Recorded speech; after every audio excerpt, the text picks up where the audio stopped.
I walked the labyrinth. My story begins like with so many others you've heard. I was down on my luck, employed, with behind on my rent. In my desperation, I trawled through the help wanted pages. Finding Little Witch didn't require experience or qualifications that I do not possess. My attention was drawn to the obscure ad in our local paper. You know the type, no details or company name, only a postal address, and offered suspiciously large remuneration for completing an unspecified job. I know what you're thinking, and you're right. I should have known that it was too good to be true. The red flags were so oblivious, and deep down, I did realize that it was a risk, but it was a bad place at the wit's end. The address of the advert was located in a rundown part of town. My internet searches brought up no result. I figured I would go down there, and if it seems fishy, I get the heck out. No harm done. How dumb was I? My bus journey was non-eventful. As it was half-hour walk, I made across a downplayed business park full of desolate office blocks and empty cul-de-sacs. I'll confess that my anxiety levels rose. As I approached my apparent location, double-checking the address to make sure I had the right place. The building looked closer to an abandoned fortress than an office block built for a gray concrete, a brutal style, and I glanced upwards and in a while discovered that the building didn't have a single visible window. I'd never seen anything like it. A structure so bleak and unimaginative, but at the same time, oddly foreboding. There was no accompanying signage or any indication of what was located there, other than a small entrance with darkened windows and a faded street number hanging above it. There it was, the address I felt a cold chill run through me as I gazed upon the darkened doorway, looking behind. I know I should have turned around and walked away, but I meant to be intrigued.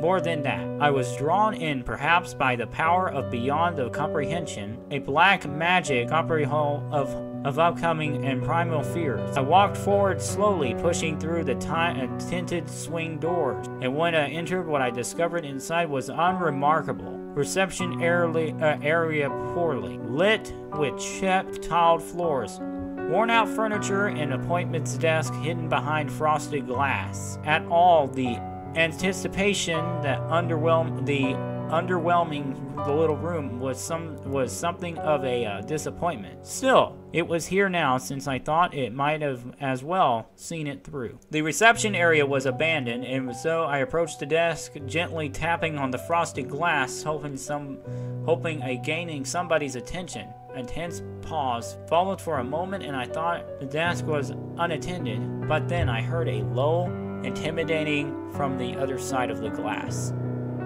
In the moment later, the shutter opened to reveal the person inside.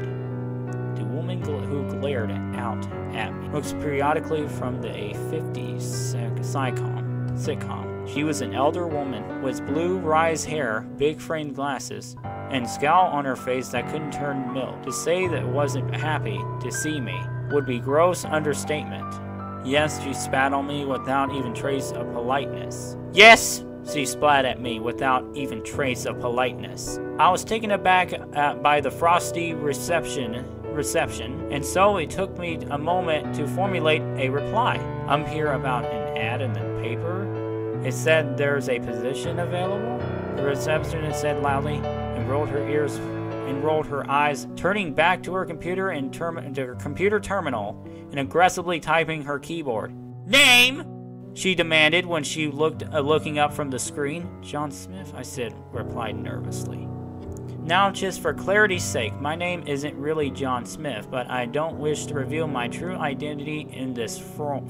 So this rather imaginative allies will have to do. Her demeanor seemed to change somewhat After hearing my name, I would say she brightened to me, but she did at least look up from her monitor and meet me with an eye. Ah, yes, Mr. Smith. My manager is expecting you. Now I'm really confused, and more slightly concerned. Who was her boss? And how the heck could it be? Could he or she could she be expecting me? I hadn't phoned ahead or emailed for an appointment because neither was an option. I simply turned from the located at Soticated, so there was no way that I could have known I was coming. I said as much to the receptionist, and she reached with annoyance. Are you saying that I don't know my job? I'm telling you, there's an appointment. Now, if you don't mind, the manager is waiting for you, and I would not be wise to keep him waiting. She pointed the red door at the back in the reception area. A door with somehow completed mist on my way in. I started in disbelief at the doorway, feeling very uneasy before I turned back the aged receptionist, only to be met by a stone cold glare as she continued to point. Well, she explained impatiently. I didn't realize at the time, but she was probably the last opportunity to walk away. I supposed I rationalized in my head at that moment. Sure, that was weird and unsettling situation. But perhaps it was all just a misunderstanding.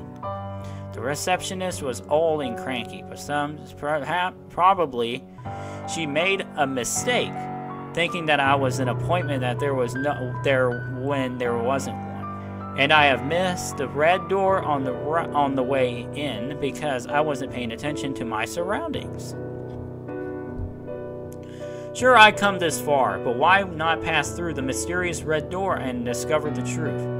What harm could it do? As I turned out, I was entering a world of pain. The handle was ice cold when I reached out and turned it slowly, opening the heavy door. But when I walked inside, I was hit by a wave of intense heat. Still, the temperature was the least of my concerns. As I surveyed the room, discovering the space was very different to run down and sterile reception area. Instead of the worn-out armchairs and the scratched coffee tables, I found an extravagant study which wouldn't have looked out of the place in the 19th century country manner. A soft carpet was laid beneath my feet, while before me sat a huge solid oak desk covered with bizarre ornaments and oddities. Furthermore, the walls were adorned with shelves with leather-bound books. Classic-style artwork was appearing to be haunted trophies with served heads of various wild beasts mounted in the rather macabre display. I continued to explore the ample room, soon discovering the roaring open fire in the far corner from which the intense heat was emanating. As a particular and an oddly experience, inspiring as the room appeared, and that there was something oddly unsettling about it. Within a few seconds, I began to feel paranoid, like I was being watched.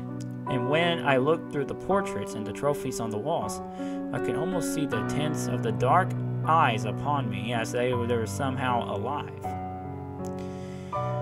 And I filled with my malicious intent.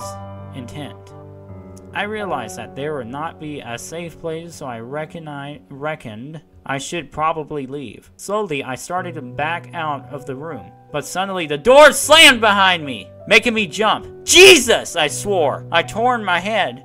I'm sorry, Mr. Smith, but I will not find your savior here. I jumped once again, the highest, while I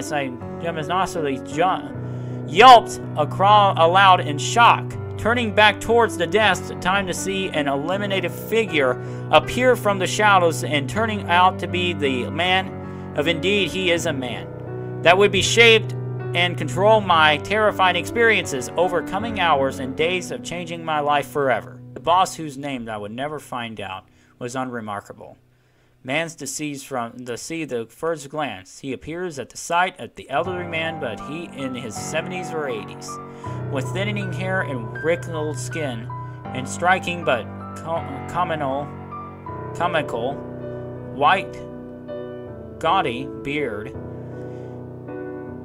He was well dressed in finely tailored dress suit, complete with waistcoat and bow tie. When he spoke, his voice was very soft, but the words were carried a sinister undertone, especially giving the bizarre circumstances.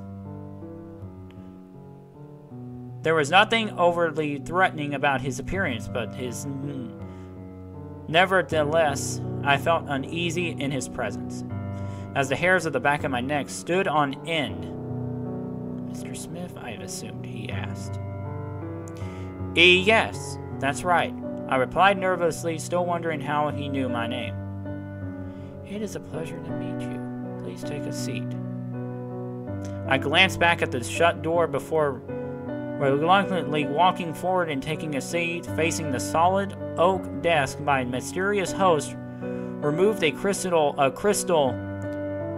decanter and 2 glasses from a cupboard, pouring brown liquor before offering me a glass. "Drink." "I probably shouldn't," I replied. "Please, I assist. You may find it require some liquid courage for the challenges to come." I didn't like the sound of this, although suddenly I didn't want that drink. As soon as I reached out for the glass, I raised to my lips, pouring the strong alcohol down my throat. "Now then, Mr. Smith, you come in response to our advertisement, of course." "Yes," I confirmed cautiously. "I understand that there's a job going." The man shook his head in the negative. "A job? No, sir. I'm afraid that there was been a misunderstanding. I have been a dedicated team in place, and regrettably, there are no permanent positions available. What do I have, however, is an exciting opportunity for motivating a young man such as yourself, and a unique challenge which will yield a substantial cash prize upon a..." He paused for a moment, looking thoughtful before he gave me his answer. Well, sir, we have a faculty here on site. An interesting little space we call the Labyrinth. The game is simple. You go in. If you successfully navigate the maze, you receive your prize. "Oh, you mean like an escape room?" I interjected. The man looked puzzled, frowning before he replied, "Yes." "Yes. It's something like an escape room." His explanation was far from convincing, and I was now sure that this was total BS. But I decided that it wasn't worth the hassle. "Thanks for your offer, sir, but I think I'm going to pass." He was clearly not happy at all. Not happy at my refusal, although his smile didn't falter. I can see the slimmering anger behind his eyes. "I'm afraid it's already too late to turn back, Mr. Smith," he snorted. Now it was my turn to get angry. Who the heck did this guy think that he was?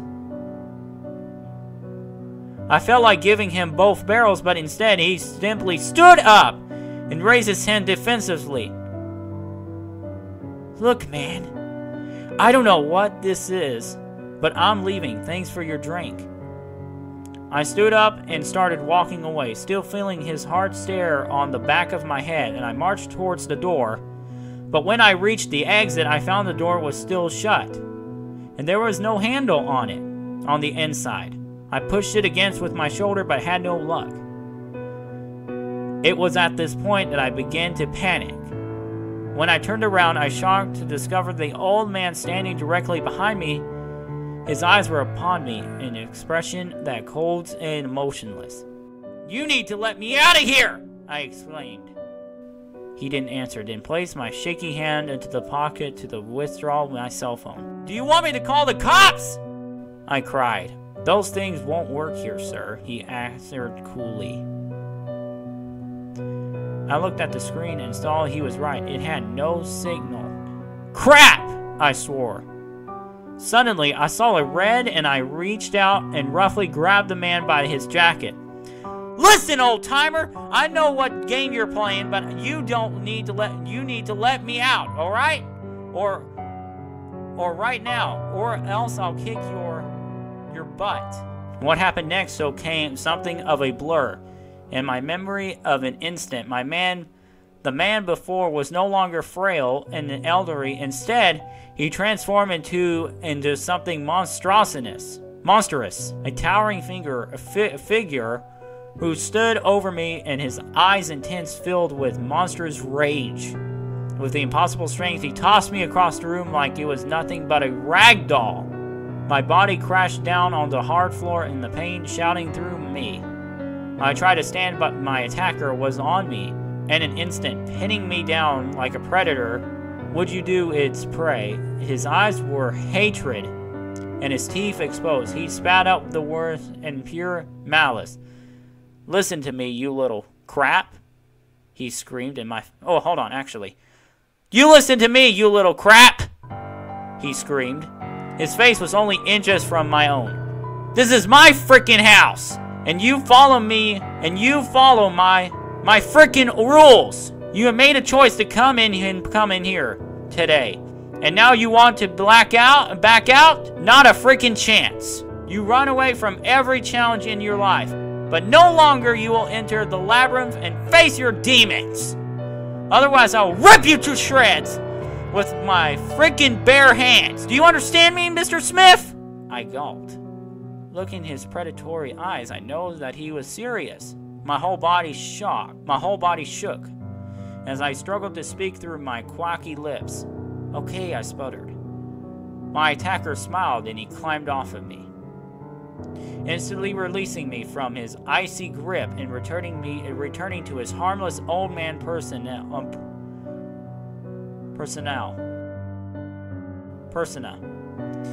Even offered me the hand to help me back into my feet. "Well, Mr. Smith, I'm glad your pleasantness is behind us. Now, shall we proceed?" He pointed towards a jet black door at the back of the room. A door I was certain hadn't been there a moment before.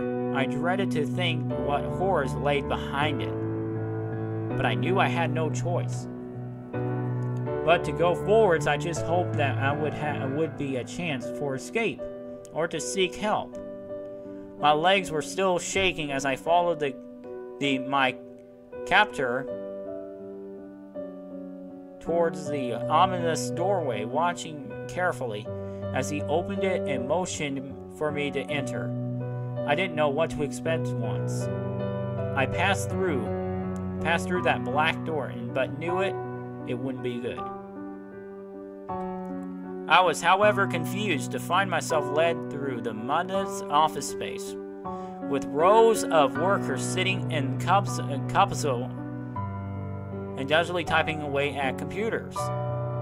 My dedicated administrative team, the boss explained, we had some issues with discipline in the past, but thankfully we have all moved on. It was only then that I looked upon the workers at the collective raise their hands to greet me, but to my horror, I saw the pain and fear in their eyes and realized that their mouths were soon shut, preventing them from crying out. Instead, they silently pleaded with me for help.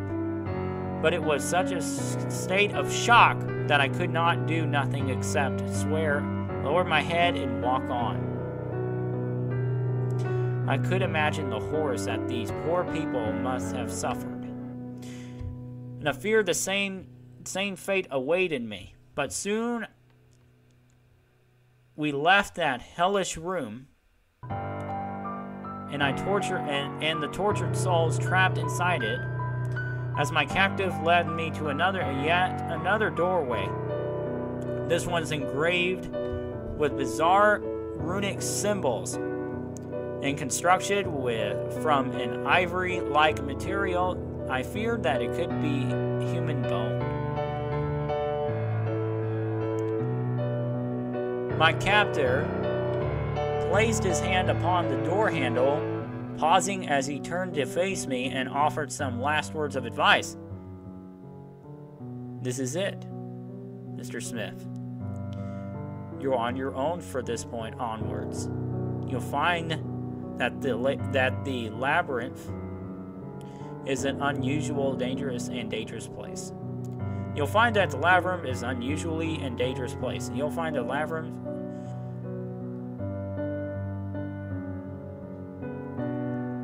unlikely anywhere you'll visited before. Time passes differently on the other side, as many of the physical rules of our world do not apply. You will have no need for your normal bodily functions to eat and to sleep, for an example. The whole experience will be seen like a particular vivid dream. But do not fall into compliance.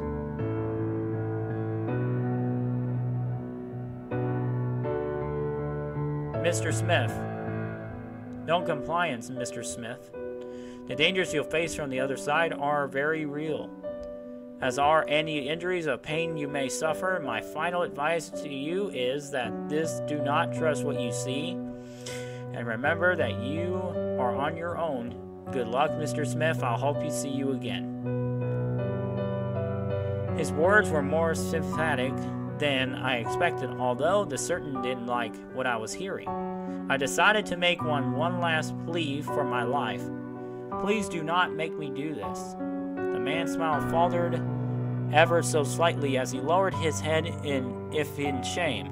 "I'm sorry, Mr. Smith, but there's no other way.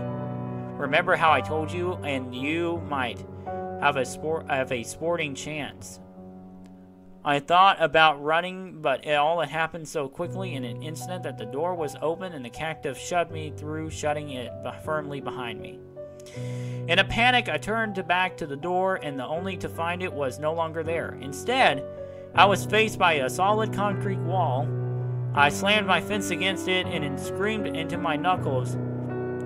My knuckles were bloody and my lungs hurt. Defeated and exhausted, I fell to the floor and accepted my fate. I entered the labyrinth, and there was only one way out. Before I continued my tale of woe, it was worth trying to explain what exactly the labyrinth is, or at least to describe the characteristics. The labyrinth is not a maze or hedgerows or medieval-style dungeon. Instead, it takes the form of modern hellscape.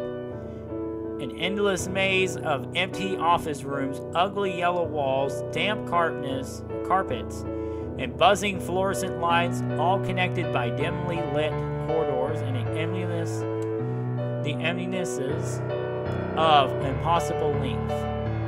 I have no idea how big the labyrinth is, although it's clearly far larger than it's physically possible, and the boss was right. Rules of physically does not apply inside, but it's impossible to measure time, at least because the watches and electronics devices do not work there. The tedious and soulless design of the maze is the first unsettling, but the type of surroundings will drive you insane, but nothing compared to the hideous creatures and terrified beings of the occupant in the back rooms. The horror which stalk the corridors will use all the methods at their disposal to draw you or hunt you down. And that's what the labyrinth is, an endless tendulum,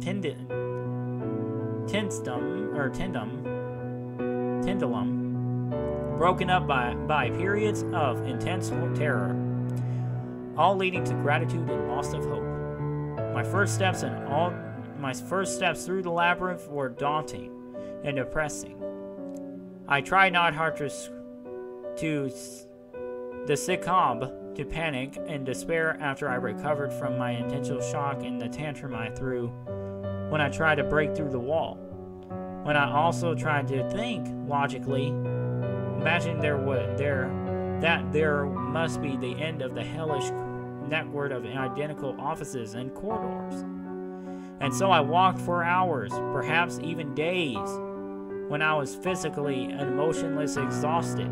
My feet ached and my retinas burned due to the constant glare of the lighting.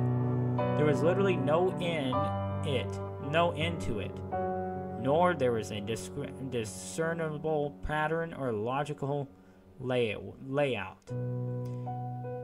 Every room, every onyx and corridor were identical to the last, and it had no means of making my path with no breadcrumbs to drop.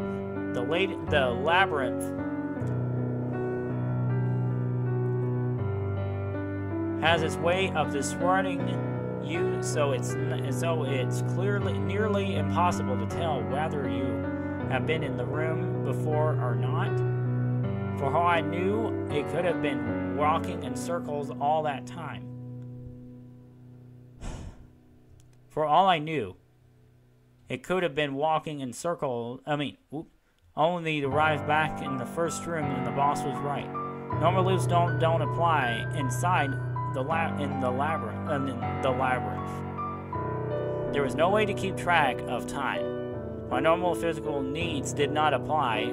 I didn't eat, drink, poop, pee, or sleep sleep the whole time.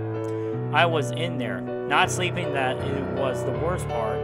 I got so tired and had no respite. Had no respite. I could still feel pain, however, sores on my feet from the walking bruises of my fists from banging on the walls, and the endless throbbing of migraine caused by the glaring lights and the constant electric buzzing.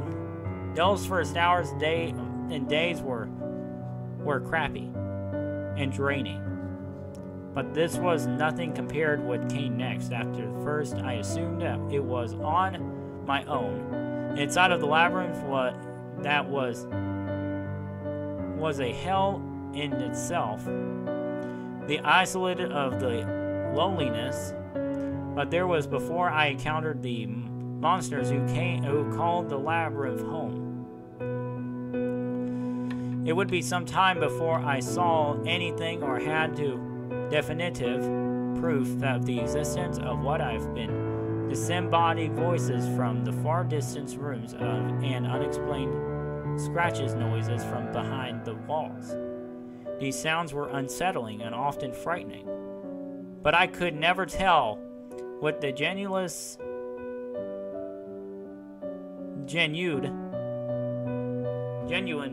or not. I began to think that this was going in this. I would begin to think that I was going insane. And these bizarre sounds were the product of my determined mind. But unfortunately, that turned out to be wishful thinking. I remembered the incident when I first met her.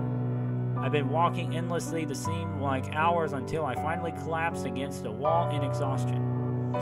I can't say whether it was morning or night. And frankly, I didn't care. In the blink of the moment, I was seriously considering ending my life. But I could think of practical method of committing suicide and doubt whether it would stick in twisted realm. Even so, I reached the rock bottom, and didn't think it could go on. But that thing about the labyrinth is this. It will always find a new way. Find a new way of messing with you. And then something happened which was completely unprecedented.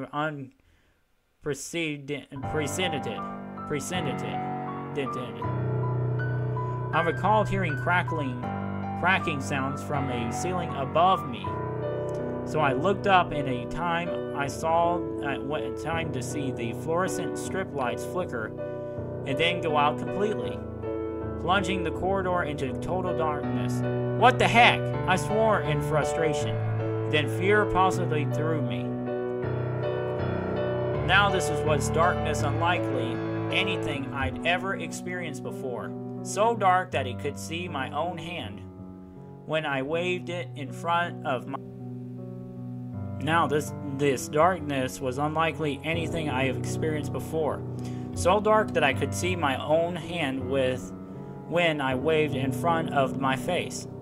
There was no light anywhere, and as far as I knew, the power was down throughout the entire labyrinth, and hoped that the outage would be temporary, would only be temporary. But after waiting what seemed like eternity, I realized the lights weren't coming back on. I was wondering, what the heck would I do next when the situation escalated? Suddenly, the banging started, the constant drumming on the walls, louder than any phantom noises I previously heard. I jumped up, now in a state complete panic, without the benefits of sight.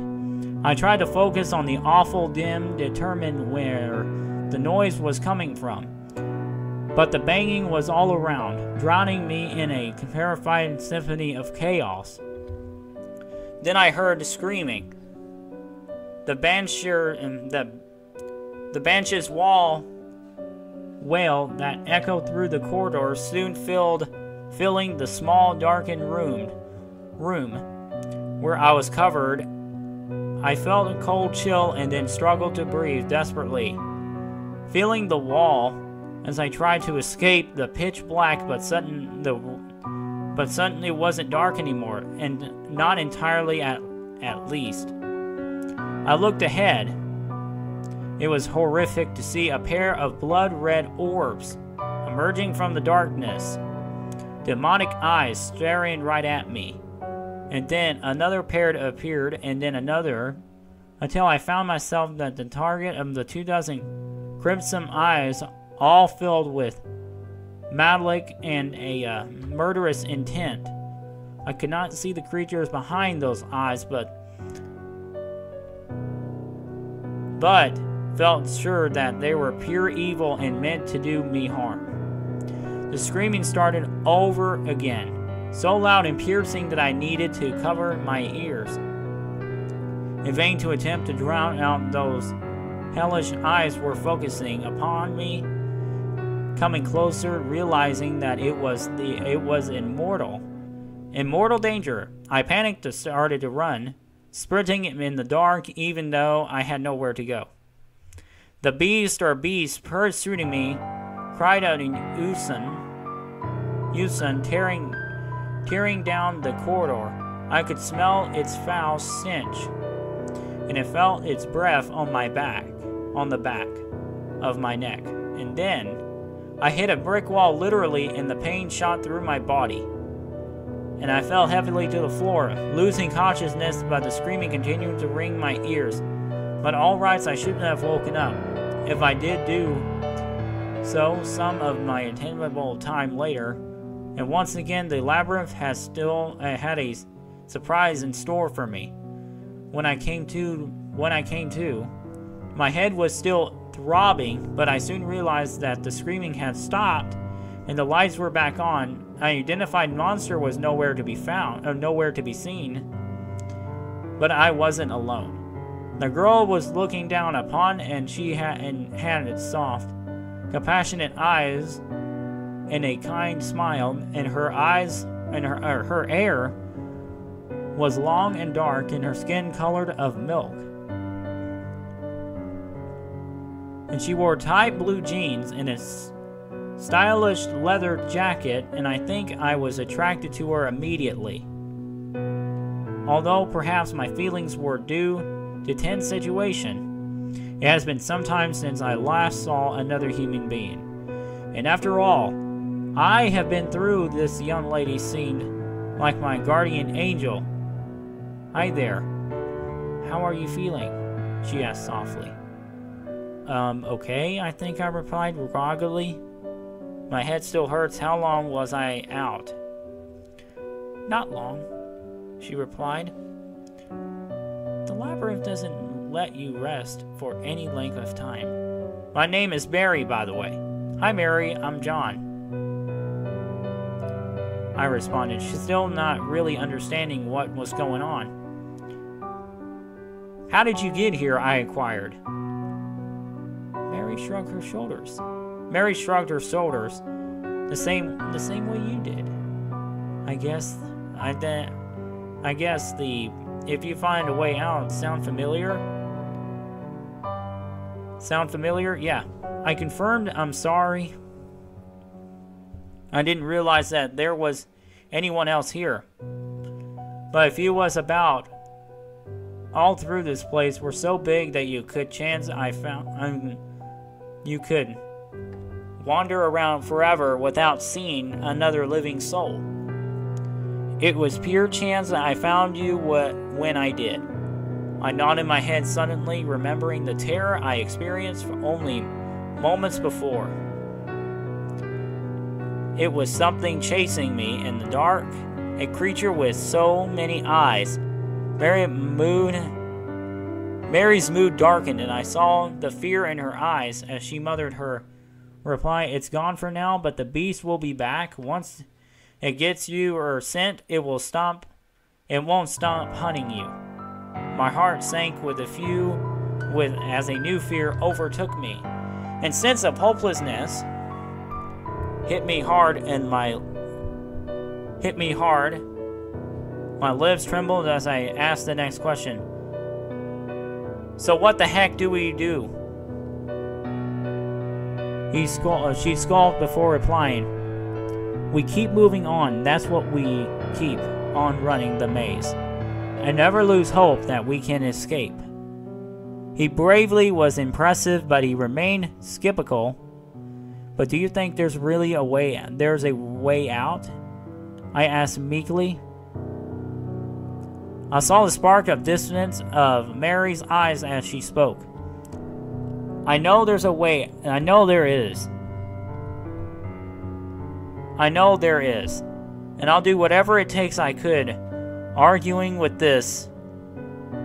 And so I went with her, and I don't know how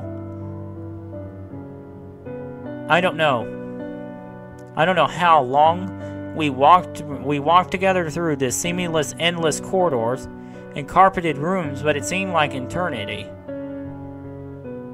We grew close during that time, or so we thought. I didn't feel a connection to Mary and I.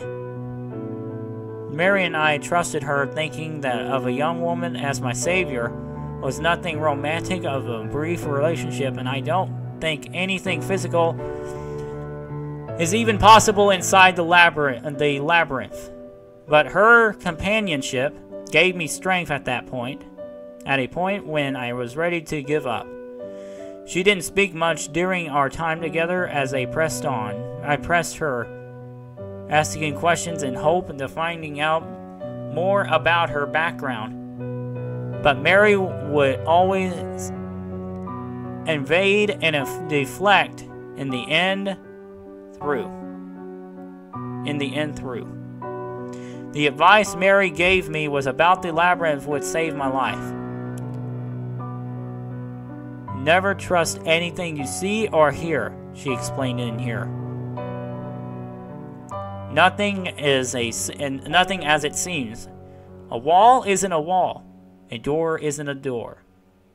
The labyrinth knows how to crap with your head, or how to mess with your brain, with your head. It will give you hope. It will only take it away again. keeping you in an endless cycle of suffering and despair. If you want to survive, you will need to betray most of your firmly held beliefs. You'll do things you'll never thought yourself capable of, and you'll make it out if you unlikely carry the guilt of what you for the rest of your life. I didn't get at the time, but she was totally correct. I don't remember much about the moments before the attack. Perhaps I shouldn't have realized Mary was acting strangely, but I could have predicted what she would do. We were walking down yet another endless corridor of strip lights and damp carpets when suddenly all hell broke loose. I froze to the spot where when I heard the banging, soft and distant at first, but soon growing louder and closer, and then I came to the flickering of the lights, followed to the hellish, bluish wail, "Jesus!" I swore. I turned back to Mary, who stood some distance behind me, is coming. What the heck should we do? Mary didn't meet my gaze as she continued to go back away, retreating from her coming threat. The lights won't go out this time, she whispered carefully. Its likes to show its true form is come before consuming its prey. What? I exclaimed in a panic. What the heck do you mean? We gotta get the heck out of here. Mary shook her head and saw her tears forming in her eyes. I'm sorry, John. I really am, but there's no other way, I told you. I'll do whatever it takes to survive. And with that, she turned and ran. I stood there gobsmacked, and it took my panicked brain a moment to comprehend what had just happened. She led me into a trap, sacrificing me to the beast, so she could survive. Horrified, I turned back towards the corridor and saw the monster for the first time. How can I describe the horror of what I witnessed? The beast's form seemed impossible. It was not no creature, but instead of the mindless bulging, and I saw the monster for the first time. Seemed impossible. It was not one of the creature, but instead a mind-bulging and hideous combination of human limbs, bodies, and faces, and at least a dozen faces of 24 eyes, all filled with pain and anger, while their mouths worked and unoosen to produce the terrible high-pitched scream which drowned out every other sound.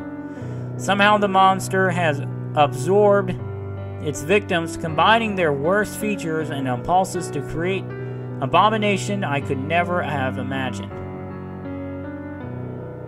I remained frozen to the spot as I watched the monstrosity advance clumsily, but surely down the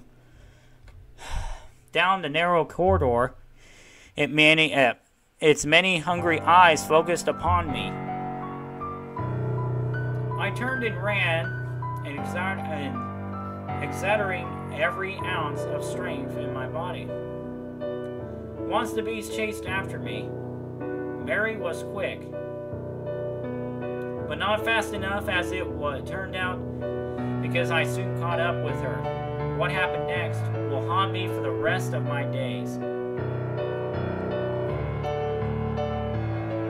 Acting a primal instinct, I grabbed her roughly by the shoulders, ignored her screams, and I'd used all of my strength to physically throw her backwards straight into the path of the charging monster. I glanced back momentarily, long enough to see Mary on the floor reaching out and pleading for help before the beast devoured her, and like a coward, I ran and kept running until the screams faded and until I considered myself safe. It took some time for me to recover from the attack to come into terms of what I've done. But of course I was still trapped inside of the labyrinth, but it's still mortal danger. I remembered what Mary has told me. I'll do whatever it takes to survive. Boy, was she telling the truth. But there wasn't the only thing that she said to me. Remember, nothing as it seemed as a labyrinth. A door isn't a door, a wall isn't a wall.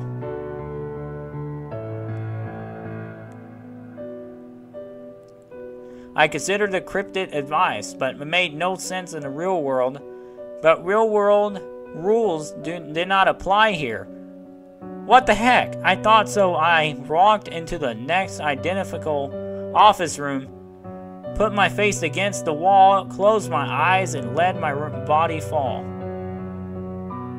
By the rights, I should have banged my head against the bricks, but instead I kept falling until my face hit soft carpet. Astonished, I lifted my head and found myself back where it had all started, but comfortably adorned with the oak furniture and heated by the blazing open fire. And above me stood a magical boss in his tailored suit, and his thin smile transformed into a wide grin. He genuinely looked very happy to see me, as he held out his hand to help me to my feet. Well done, Mr. Smith. You've made it. I never doubted you and accepted his hand with suspicion, wondering if this wasn't just another mind hack. I experienced a wave of ominous relief, as I dared to believe that might actually be real. You mean I can go? I can ask meekly. Of course you can, he answered amicably. I am a man of my word. After all, I almost forgot. With that, he walked back to the desk and pulled out a briefcase, but there's still matter of your compensation.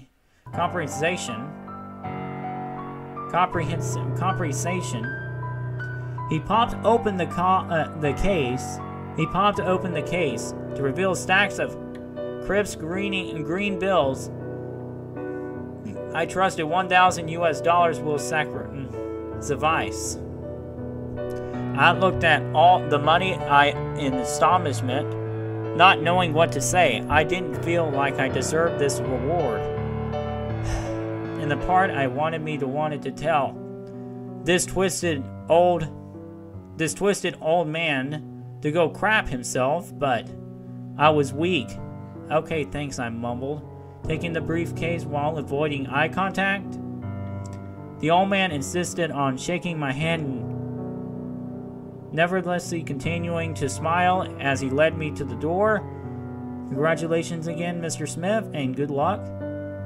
And so that it's my story for what it's worth, and the money allowed me to pay me off my debts and achieve some degree in the finance of securities, but the horrors of my experience of the labyrinth continue to haunt my nightmares, and I don't think that I have ever recovered from what I suffered inside of the hellish maze.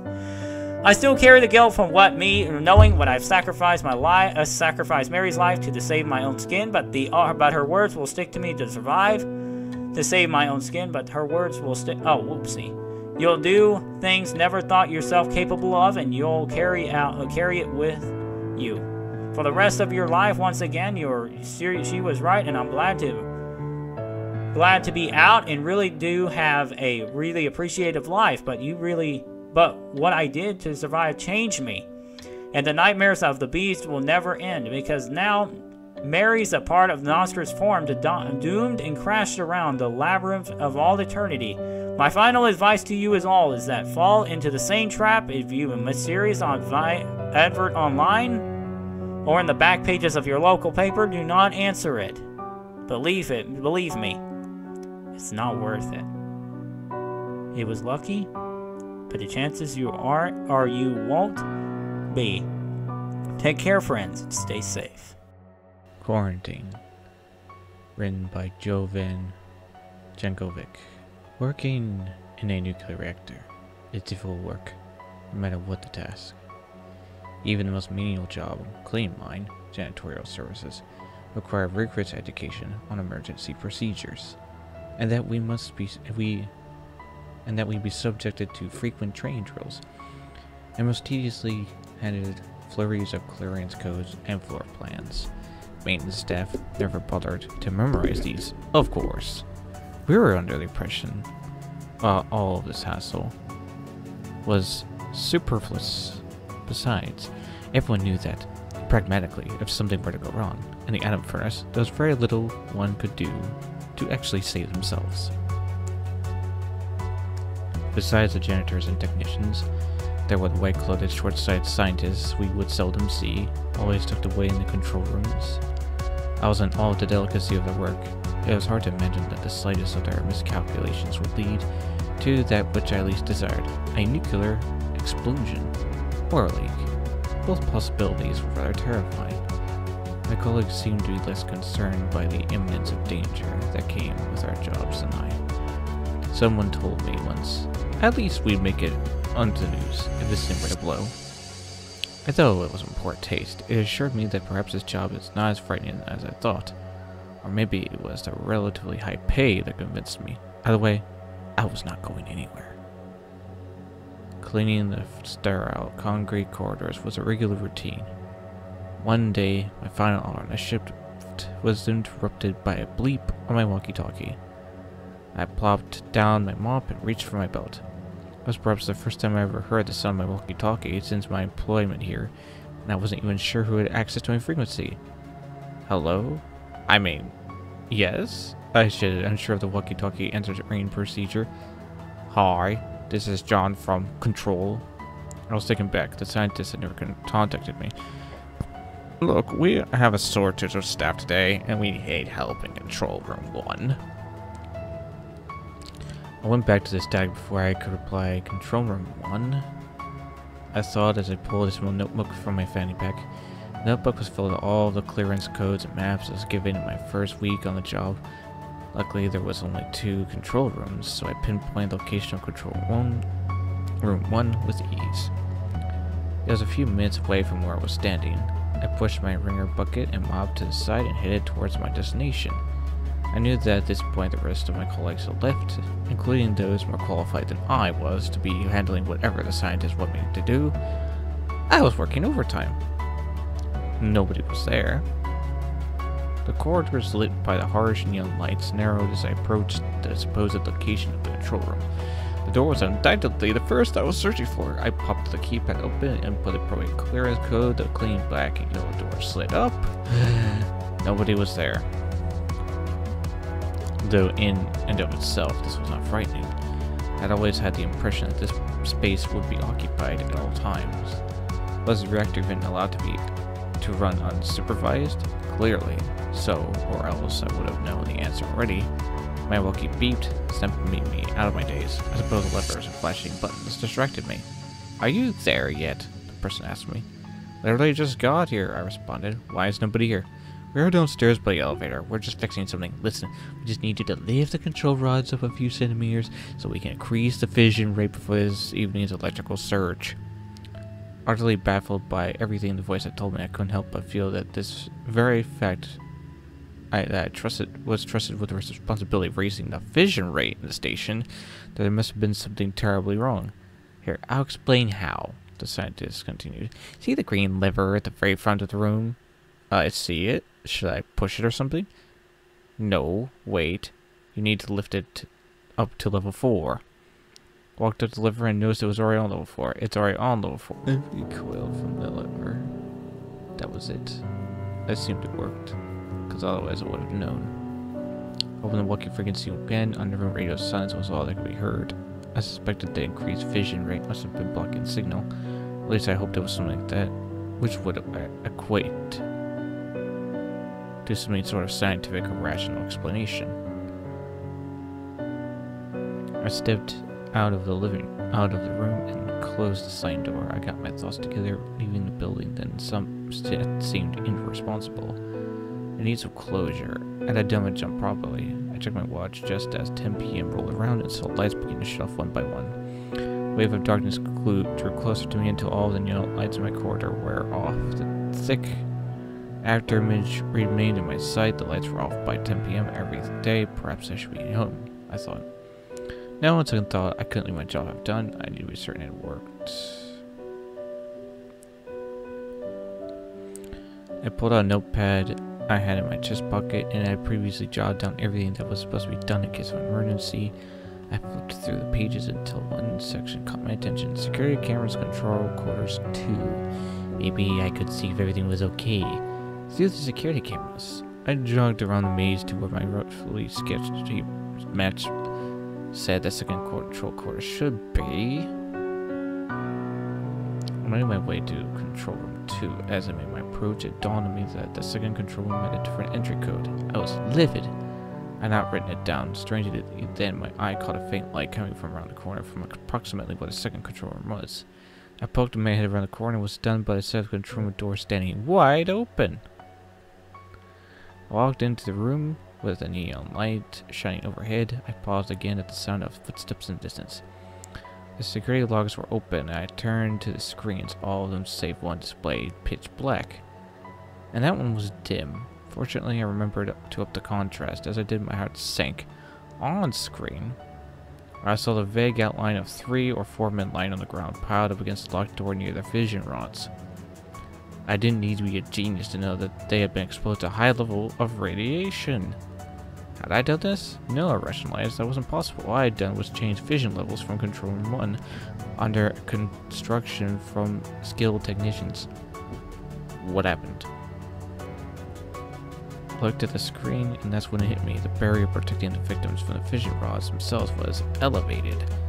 Whipped my head around. I knew the barrier could be operated from the room I was in. It certainly didn't touch anything, but then who did? I looked around to find the exact switch that lifted it. A sound of a tear in the dashboard petrified me. One solid line, right through the middle, right through the label. One said raised barrier. Whoever had done this didn't just push the switch, they stabbed it with great force. No precision, no purpose, but I could tell the rest of the room was intact. Okay, I'm leaving, I thought. I grabbed the flashlight and dashed into the corridor. I couldn't hear the footsteps anymore. I knew it wasn't alone. Wait, who's there? Anybody? I could hear the footsteps again. They were fast. They were getting louder. I froze as the footsteps approached. I could hear just as strong as they were hitting the ground. I gained at the corrugated metal on the floor. The clanking was approaching, and all I could do was dash the corridor and turn the flashlight off. They were so unbelievably loud I couldn't think. I pressed myself up against the wall. I didn't want whatever was coming running into me. A gust of wind passed me as whatever had just passed me. I continues running down the corridor. I concealed my urge to scream, but my eyes began to tear at the smell. The smell was horrifying, mortifying.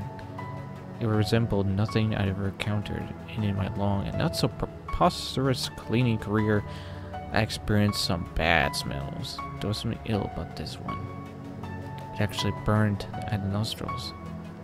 I turned and ran the opposite direction from wherever it came past me. It was time I headed toward the exit. I ran until I could hear the footsteps and gathered the courage to pull the flashlight again to look at the map. I was around the first control room. I realized the building was cyclical. This meant that the thing was near me. Or was it? I needed to skip this maze. I knew that where the exit was. I reached the locker room. I ran to my locker, grabbed my rucksack. I was leaving. Ran to the exit and I pushed against it. I bounced off. The door was locked. I shuffled for my keys to put them in. The doors were unlocked already. The doors sealed from the outside. I could hear the footsteps again. I pulled out the walkie and started shifting all the frequencies. Help, help! One frequency picked up the signal. Oh, please unlock the doors. Her mum was on the other. Frustrated, yelled it down again. Is somebody still in there? Is there somebody still in there? I heard on the other end.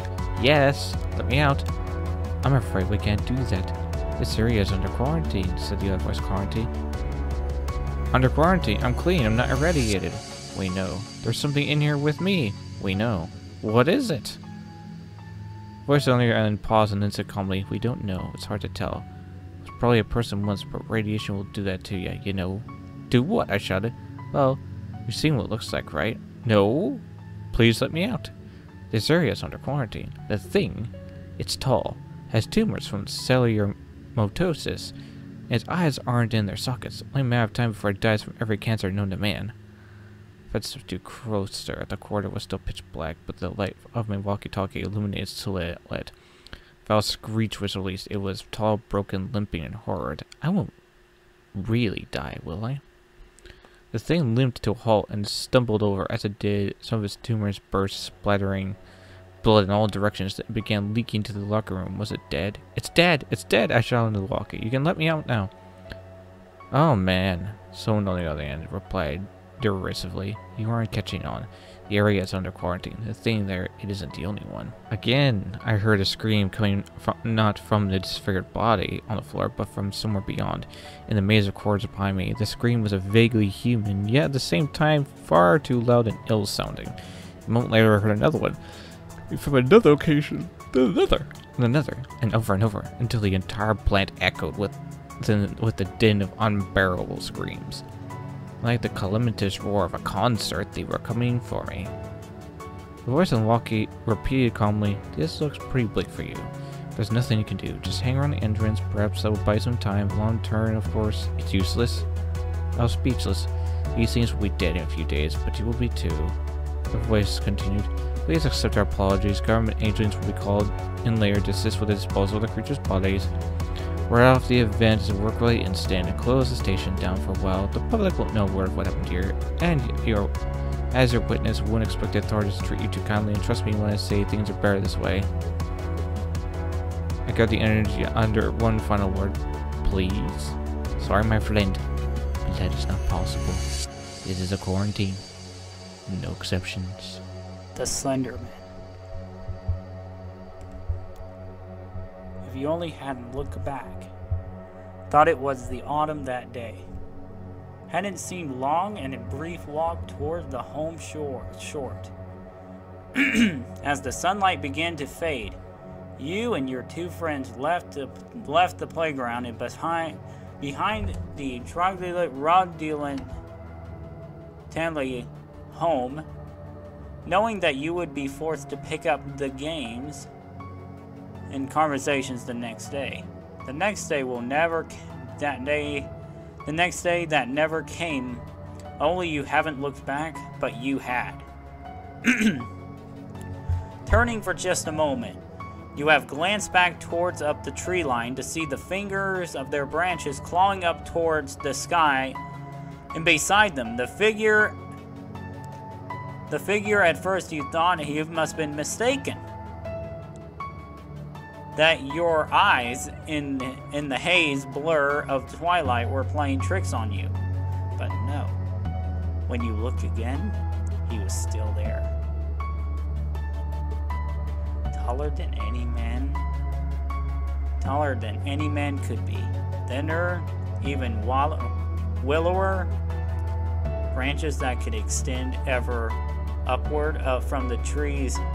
He loomed in the distance like the shadows of some horrible dark truth that you never knew, and standardly thought that you had looked away, but you didn't tear your eyes from that blank, featureless face. Then soon the blank would wash over you, become you, and you would walk slowly to be sure, as if you were pulled by some magic force toward him, though that you feared him through. You were scared of his unnatural height, the inking black whiteness of his face, the arms that seemed to be stretched towards you, and slithering tentacles behind. You're turning, screwing your eyes, willing yourself to not look, not to see, not to give in and go to him. You scream to the others that telling them not to look, but as you open your eyes to realize that they already looked, they were already gone.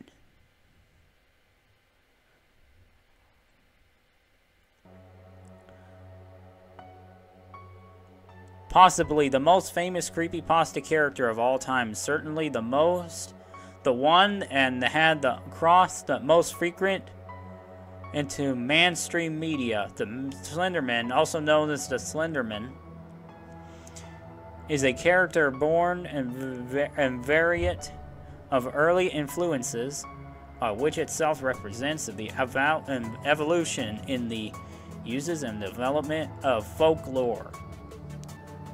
Violent real-life events linked to the Slenderman character increased in the infamy and even led to moral panic based around the possible negative influences and dangers in the fictional characters fictional character possessed to children. Slenderman appearance. Through adaptive to modified by the various authors, meaning that the Slenderman's appearance can be vary somewhat depending upon the source. Of the most common features remain the same. The character is usually depicted as an abnormally tall humanoid, usually wearing a dark suit and a tie. That Slenderman's face is almost always completely featureless, and often either white or a pale gray. Throughout some depictions,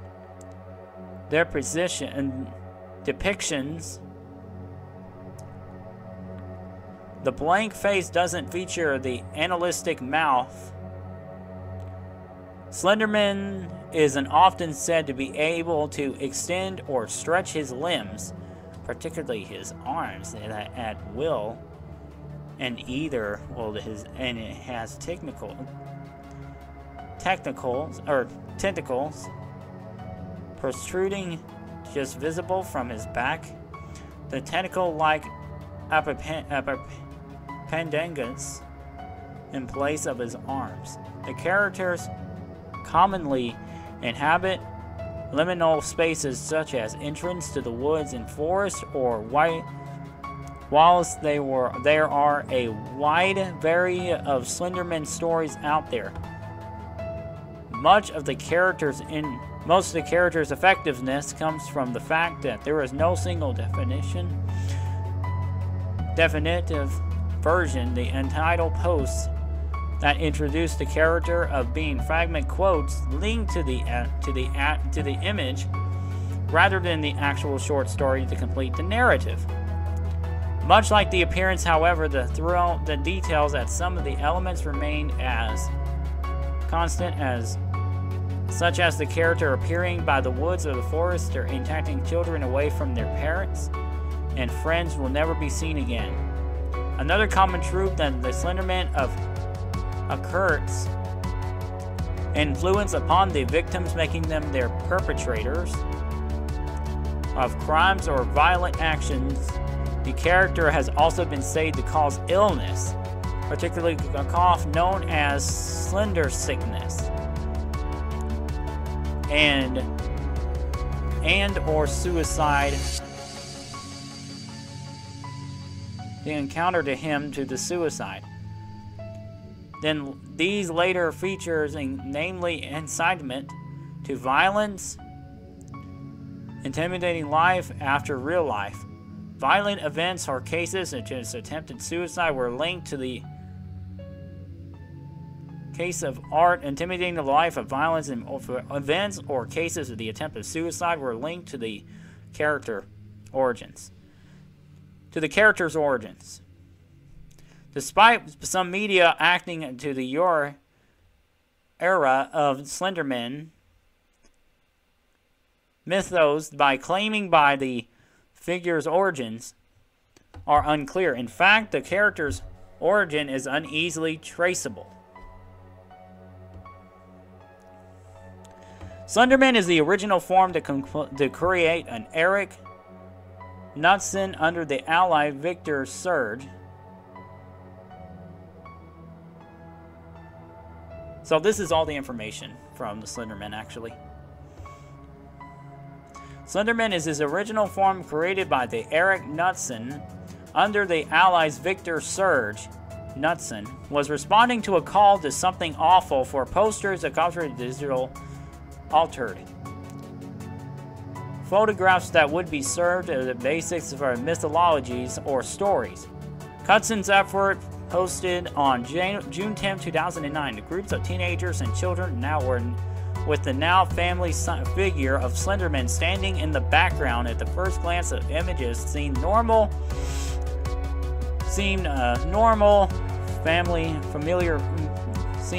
oh gosh, by the figure anomalous size and featureless face once noticed to give the pictures of an eerie and unsettling feeling.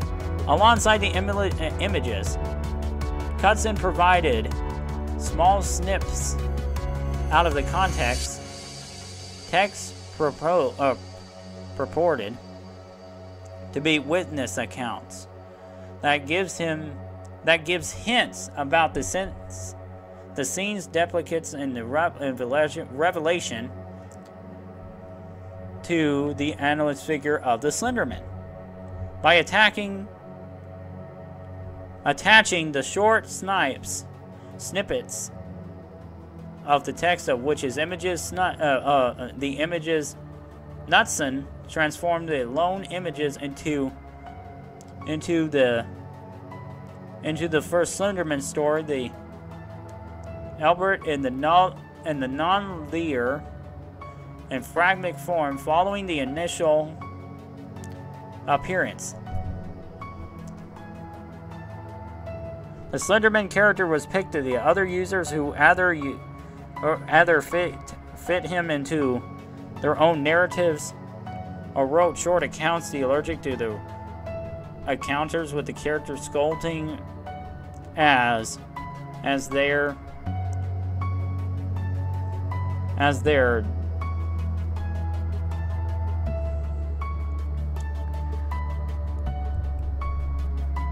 they did some featured recognized today, which each new detail and the new account posters helped the building mythos around the character that became the mode of its viral and myth-threaded conflict of details of the account of did not relay a canon version in this place that can happen fast.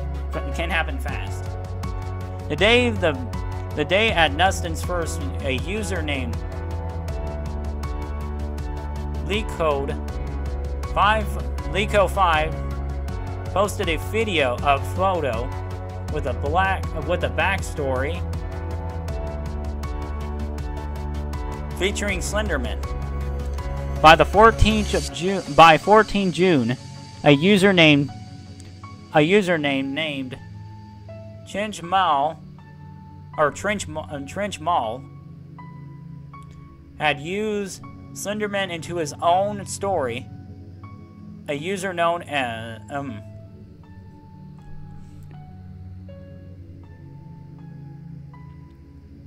had used the Slenderman as his own story. A user known by posting a story about a figure in Germany who stalked children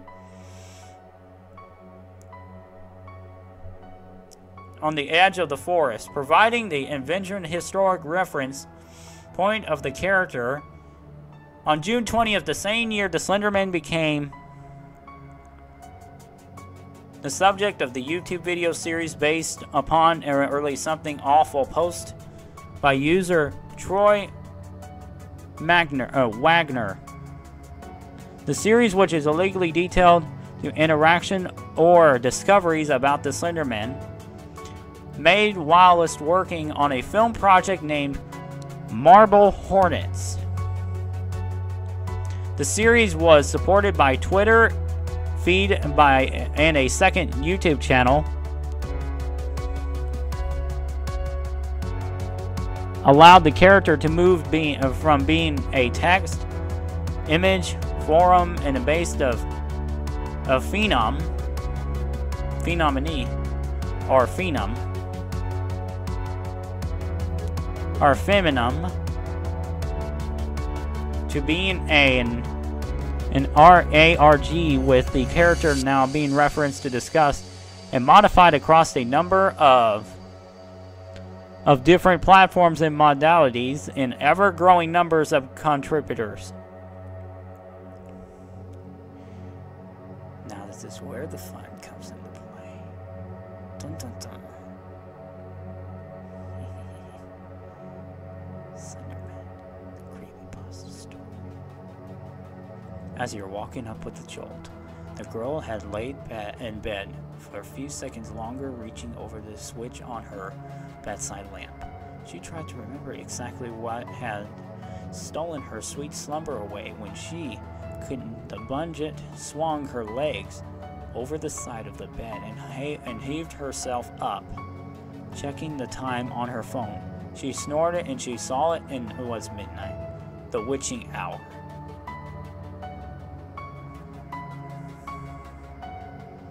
Knowing that sleep would only invade her, so she left her bedroom for the kitchen to get a good cup of coffee on her mind. As she passed by her front door, and chills spread like liquid fire down her spine. It's only winter, she told herself, focusing again on the coffee plant, measuring out scoops of water and preparing her cup, keeping her occupied. But as the dark liquid boiled, she had nothing left to keep in her mind from wandering off. The chill returned, and she couldn't help but glance behind her to the front door.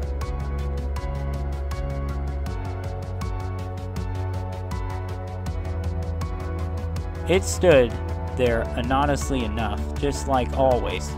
The deadbolt was still in place, and you could see nothing amiss with it. Turning back to her coffee, she just did her best to forget about the feeling with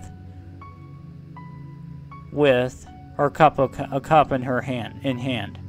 She started back towards her bedroom.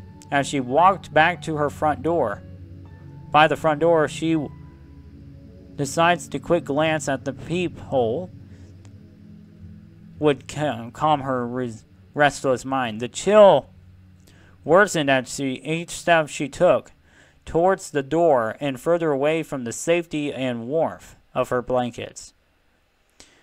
She pressed her empty hand against the cold metal door, and took a deep breath.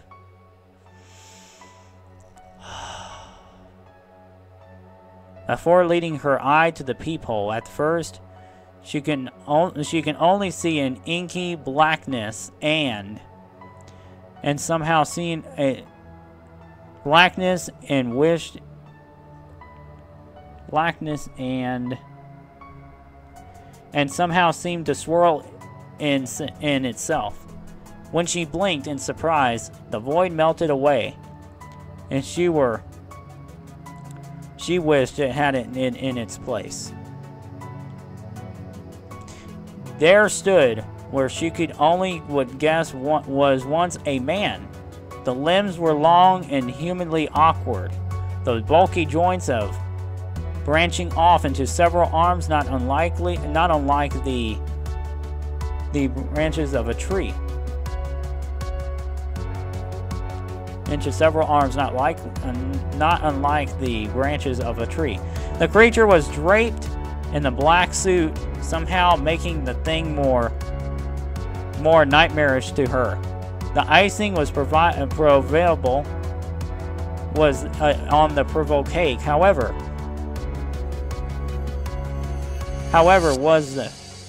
was what the past the hellish horror. She shoved herself away from the door, with the hand still pressed against it. The scalding mug of coffee fell, the liquid burning her bare legs, and she fell backwards and tried to crawl away. And crawled away from the door. She knew somehow that her mind hadn't been playing tricks on her. As she crab walked away from the door, she watched as the tendrils, as the void, she first saw snake around through the cracks. The girl was trapped between the instinct to flee and the gut feeling to not turn her back on the door. When the door jolted, the urge to flee overcame and she slipped in the burning liquid as she tried to make it back to her room. She knew deep down that she was trapped herself in a corner, but she had to get away from the door. The girl was halfway down into the hallway when she heard the previous locked door creaked open. She screamed and slipped into the hallway when she heard previous creaked open, and she screamed and she slipped into the wall, cracking her chin and then stunning her after that. After that, there was only blackness. Nicole, a warm male voice, snapped the woman out of her trance. As she turned around, she was met by one of her sister's doctors. She nodded, not sure if she said anything or even if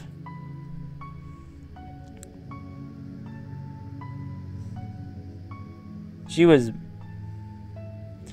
met by one of her sister's doctors. She nodded, not sure if I should say anything or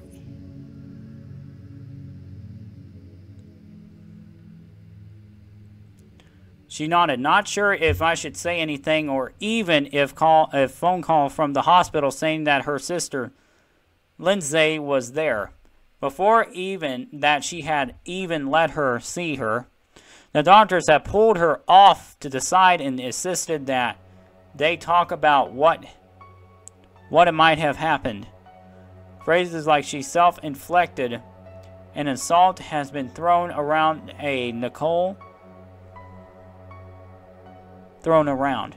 And Nicole felt her mind reel. She still hasn't fully understood what she's been saying until she saw Lindsay with her own eyes. Her little sister has a bandage wrapped around her head, covering both of her ears as well as her eyes. They said it was trying to keep her now dead-end eyes from drying out and to keep infection out of the wounds. Lindsay had made her ears. The doctors have guessed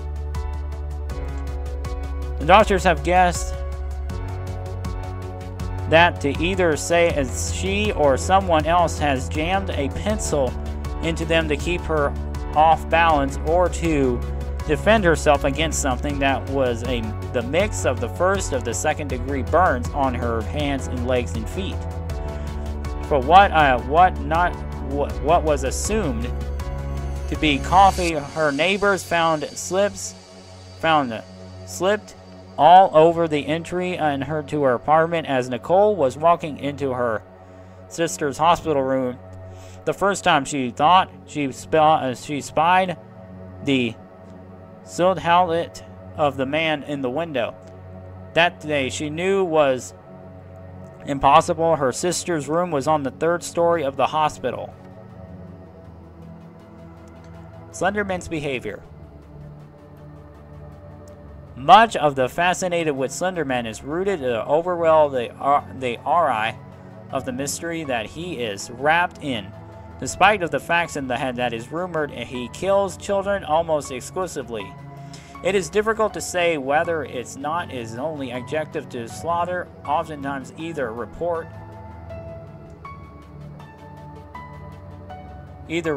or recorded that it could be found in sections of woods, as these generally tends to be suburban. He also has been reported seen with large groups of children, as many photographs portray that it's commonly thought that he resides in the woods of the forest and preys on children, that he seems unconcerned with being exposed to the daylight of the captures in the photos, that he often thought of the ways he enjoyed stalking people. He became over-paranoid in his existence of the possibility to give them glimpses of himself. In order to further frighten them for the season that seems to be the Slender Man very much. Glimpses of, or they're further than frighten them for the reason that seems to Slender Man very much. He enjoys the physiologically torturing his victims. He also appears in the float or drift around rather than walk, which suggests the possibility of him being either ethereal being rather very much. Glimpses of, or they're further than frighten them for the reason that seems to Slender Man very much. He enjoys the physiologically torturing his victims. He also appears in the float or drift around rather than walk, which suggests the possibility of him being either ethereal being rather in a creature or a man. This would also explain why he is able to remain mobile in spite of the poorly proportioned body. So this is my nightmare that I had. It started off me being at Oak Hill. I woke up in the middle of the night, and it was daytime. It was foggy. I was at Oak Hill, and I woke up on the bench. I woke up on the picnic table where all of the picnic tables and stuff like that are there. I woke up and I looked around. Freaking out to myself, I realized that I was there alone. In a dark, creepy, scary place ever. What I found there was absolutely, truly the most horrifying thing ever. So when I was there, I was exploring around outside of Oak Hill, which I was on campus actually. I was exploring around the campus outside, and I realized I looked at the fence. The fence was actually electric fence. If you climb over it, you get electrocuted and you die. So, here's the thing. So I woke up on the picnic table, and then I was exploring, and I woke up from the picnic table. I got up from the picnic table, and I realized 2 students were walking to me. I was cornered. The 2 students that were named, just whatever, just unknown. So,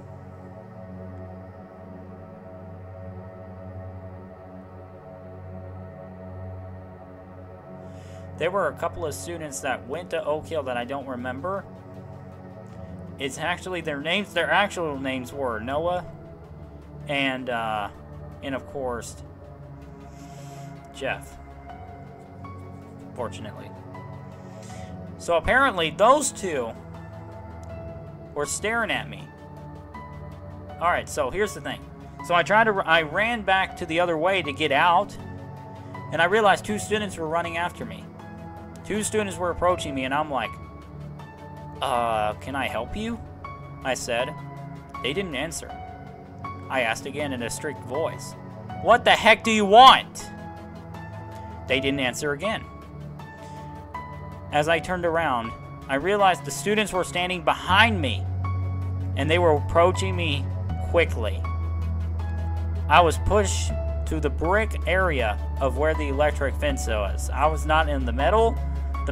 I was on the bricks, pushed by the wall, on the wall of the bricks.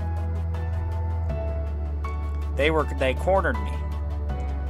Outside came Dr. Weber with a cart, a table that had restraints on it. I'm like, get that table away from me, maniac, I said. He didn't answer. He didn't respond to my action at all. They stared at me as they rolled the table out to the outside garden area, lunch area. As the people approached me, Noah and Jeff grabbed me slammed me onto the table and restrained me to the restraints. And then they rolled me inside through the hallway where Dr. Weber's room used to be. And they take me to Miss Wright's classroom, which is room 106. And then, of course, what else did? Scares you the baddest of them all. As I walked in, students were in there looking at the board as they were being hypnotized by a hypnotizer on the board. I asked one of the students, what the heck is going on? Why are they staring at the board like that? And I turned around and I saw it. There was a hypnotizer on the board. It was a black and white orb hypnotizing the students, causing them to get evil and more aggressive. As they saw me enter the classroom with the hypnotizer running on the board, they turned around when I opened the door. They opened the door. Or actually, when Dr. Weber opened the door, and then I was on the cart, they saw me on the cart, and they approached and walked swiftly and followed Dr. Weber to his room and pushed the cart into the room. As I came into Dr. Weber's room, this is actually what the scary part comes in. There are knives, needles, scary things in there. There were knives, machetes, knives. Okay, I said knives, machetes, and what's the other thing? There were actually knives and needles, and knives, machetes, and needles. And then the same thing. The same thing was on the other board as the other room. The same thing. The hypnotizer was on the board as it was. That's the same thing as in Miss Wright's room as well. So, another student. Okay. So I legit passed out because of the restraints that were on my body caused me to pass out.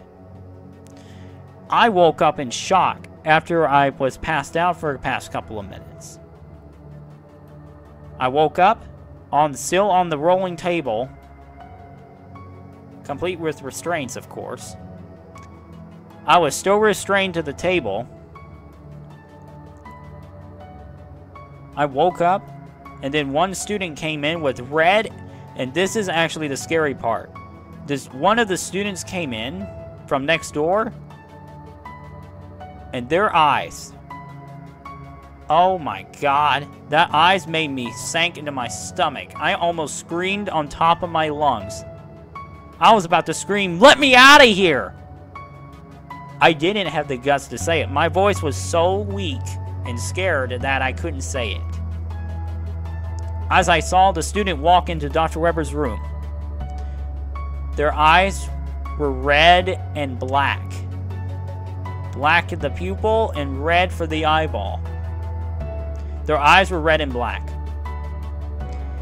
As the student saw me there, Dr. Weber told the student in a demonic voice. The demonic voice sounded like this. "Pick up the knife and stab Connor in the heart with it, so he'll be dead."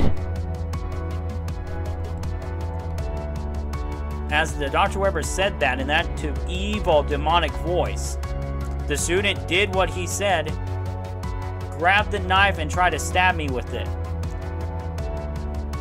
I actually found a way to get the restraints off me, and I ran away fast as I could. I dodged into the other room. I dodged Dr. Weber's room, stormed out the hallway where the back door is, ran away from Miss Wright's room, escaped, and then I ran into the gym. Oh Lord, big mistake.